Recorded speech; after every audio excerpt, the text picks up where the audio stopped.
delist from the JSE after it failed to secure a transfer secretary and a sponsor. Its termination date on the JSE board will be 24 July.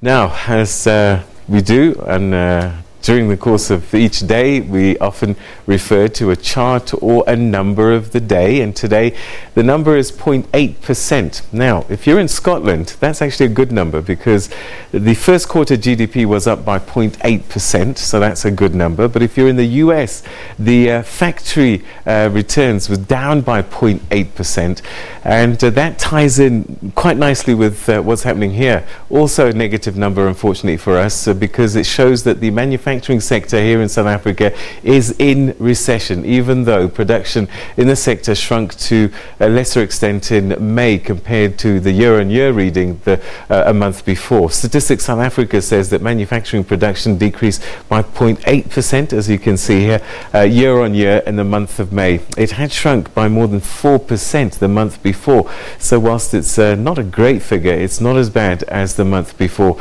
Analysts say that poor domestic demand is hurting the sector and job creation prospects in the sector are bleak. So that's our number of the day.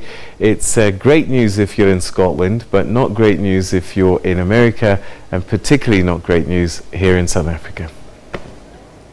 The low-hanging fruit would be to get our policy house in order, to iron out a lot of the grey areas in the supply side of the economy. And maybe we can start with the mining sector, for instance. You know, the mining charter that was recently gazetted by the Department of Mineral Resources has thrown up a lot of questions over whether or not the industry is a sunset industry, and that unfortunately has knock-on implications for a very linked industry like manufacturing. So I think we need to start showing more commitment by government that they are committed to working with business, and therefore that should start to stimulate confidence, and with confidence comes investment, and with investment hopefully comes growth and activity and employment in the economy, which is what we sorely need.